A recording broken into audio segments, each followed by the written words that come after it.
যে চলে আসলাম রান্না করতে। এখন রান্না হবে আজকে বাঁধাকপি আর হবে পেঁপের ডাল। এখানে কত লেবু কাটা রয়েছে, শুধু লেবু অর্ধেক অর্ধেক করে কাটা। আর দেখো কালকে ভেবেছিলাম কি একটা রেসিপি করব, কিন্তু আর করা হয়নি, তো এটা এখন ফেলে দেবো, যেহেতু বাবুদের জন্য ওটা বানাবো, তো তার জন্য বাসি এটা আর বানাবো না। আর এটা দেখো কি সুন্দর জুস বেরিয়েছে, এটা খাওয়া কিন্তু খুবই ভালো, বাট আমরা খাবো না, পরে খাবো।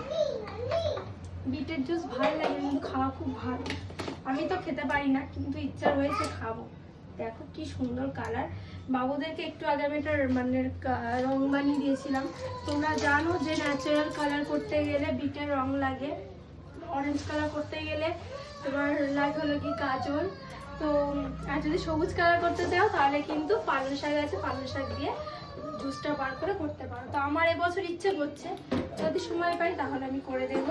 কিন্তু একটু আগে একটু বানিয়েছিলাম পিঙ্ক কালার, তো বাবুদের গালে মাখিয়েছিলাম, বাবুরা আমার গালে মাখিয়ে দিয়েছে, এখনো রয়েছে, পরে দেখাবো।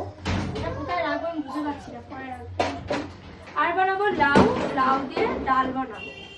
তো এই হলো খাবার, যেহেতু এখন গরম গরম পড়ে গেছে, আর এরপর তো আবার খাওয়া শুরু হয়ে যাবে উচ্ছে, উচ্ছে ভাজা, উচ্ছের তরকারি। তো এখন ডালটা বসিয়ে দিই।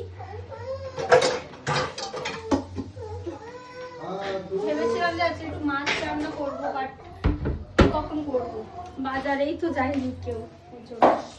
তোমার কড়াইটার এই অবস্থা কেন, জলের চলে